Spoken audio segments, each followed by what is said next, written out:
सुप्रभात। सार शब्द जाने बिना जीव परलय में जाए। सार शब्द जाने बिना जीव परलय में जाए। यह हमारी आज की आध्यात्मिक चर्चा का विषय है। देखो, ये तो मोती शब्द का कबीरदास जी कहते हैं कि ये तो मोती शब्द का भेद रहा सब जात, वह मोती मत जानियो पुहे पोत के साथ। रैन तिबिर नासत भयो जबऊ भान होगा, सार शब्द के जानते करम भरम मिट जाए। जंत्र मंत्र सब झूठ है मत भरमो जग कोय, सार शब्द जाने बिना कागा हंस न हो। सत्य शब्द निज जान के जिनकी ना प्रतीत, काग कुमत तज हंस है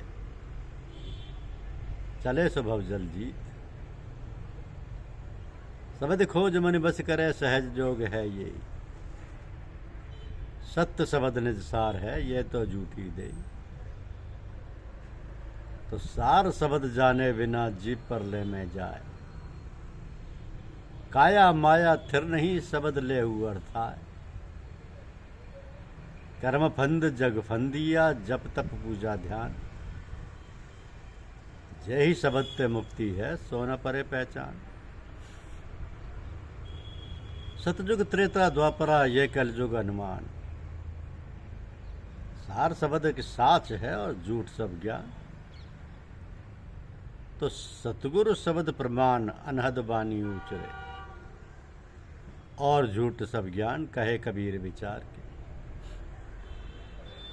ज्ञाने सुनऊ संदेश शब्द विवेकी पोखिया, कहियो मुक्त परदेश तीन लोक के बाहर।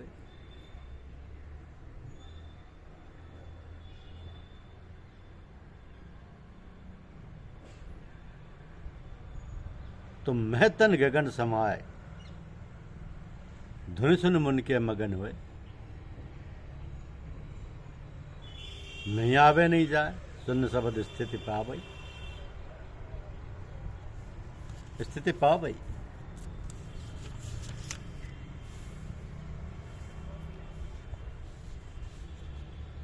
जाप मरे अजपा मरे अनहद हु मर जाए। सूरत समानी शब्द में ताको काल न खाए।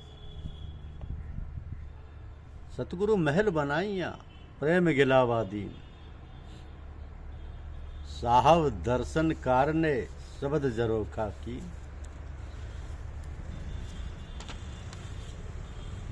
तो कबीर शब्द शरीर में बिन गुन बांझे तात, बाहर भीतर रम रहा ताते छूटी रात। जो जन खोजी शब्द का धन्य संत है सोय, कह कबीर सब दे गए कबहू न जाए बिगोय। शब्द शब्द बहु अंतरा शब्द सार काशी,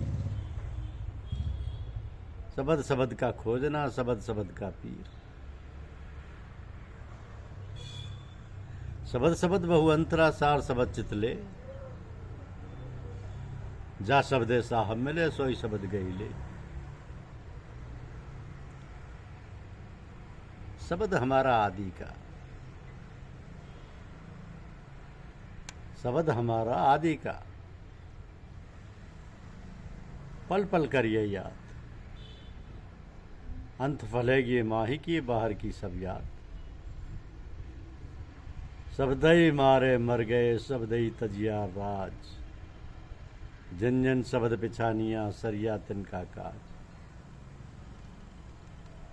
शब्द हमारा हम शब्द के शब्दई लेख परख,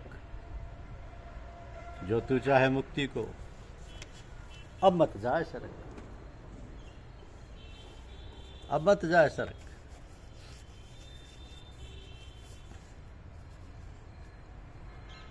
ये सूरत शब्द योग का मार्ग तीन बातों पर निर्भर करता है। श्रवण मनन और निधिध्यासन। अब इस श्रवण मनन और निधिध्यासन की व्याख्या यदि की जाए तो नबी साधकों को सुनने में कठिनाई दृष्टिगोचर होगी, किंतु ऐसी बात नहीं है। श्रवण माने सुनना और मनन माने उस पर विचार करना, मनन करना। तो निधिध्यासन और मनन करते हुए उसमें लय हो जाना, मगन हो जाना, सो ये तो कोई कठिन बात नहीं। हमारा हृदय क्षेत्र तो बहुत विशाल है और इसी क्षेत्र में हमारे स्थूल मन की बैठक भी है। हमारे हृदय के बाईं ओर जो स्तन है उसके 2 या 2.5 अंगुल नीचे स्थान में दुग्धुकी सी होती है, जो हाथ रखने से कभी कभी मालूम देती है।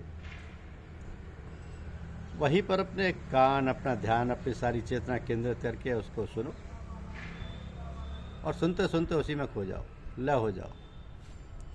उस धक धक ध्वनि को जो उस स्थान पर होती है उसी को ओम ओम या राम राम समझकर सुनो। इसी को संतों की भाषा में कहते हैं शब्द सुनना। तो जब तक वह शब्द सुनाई देता रहेगा कोई विचार नहीं आएंगे। इसी प्रकार अभ्यास करते करते उसमें लय होना आरंभ हो जाएगा। तो अभ्यास किसी योग्य गुरु की देखरेख में करें और नियत समय पर जितनी देर करें, प्रतिदिन उससे कम या अधिक ना होने दें। इस प्रकार 10-15 दिन या महीना भर करते हुए जब यह अभ्यास उतनी देर जमकर होने लगे, तब आगे के लिए 5-10 मिनट आगे बढ़ाकर फिर नित्य प्रति उसी प्रकार बैठें। इसी प्रकार शनि शनि अभ्यास को बढ़ाएं और एक ही आसन पर बैठे, नीचे कुछ आसन और उसके ऊपर कंबल या आसन रखकर बैठें, जिससे आसन नरम रहे और बैठने में गड़े नहीं। ये ज्ञात रहे कि गुरु के बिना साधन करना बड़ा भयानक है, अतः गुरु से संपर्क अवश्य बनाए रखना चाहिए, जिससे जो भी कठिनाई हो या जो भी नई बात दिखाई दे उसकी जानकारी गुरु से करता रहे और उन्हें पूरी तौर से अपनी हालत बतलाता रहे। फिर कोई खतरे या भय की आशंका नहीं रहती। गुरु भी सोच समझकर, जानबूझकर, खूब निरख परख कर करना चाहिए, क्योंकि आजकल थोड़ी सावधानी की आवश्यकता है। गुरुदेव स्वयं ही शब्द जागृत कर देते हैं और उस परम स्थिति को पहुंचा देते हैं जहां प्रत्येक साधक की पहुंचने की इच्छा है, जो साधना का मूल उद्देश्य है, जो मूल साधन है, जिसके लिए सारी ध्यान धारणा और समाधि की जाती है। धन्यवाद। YouTube चैनल को लाइक और सब्सक्राइब अवश्य करें। शुक्रिया।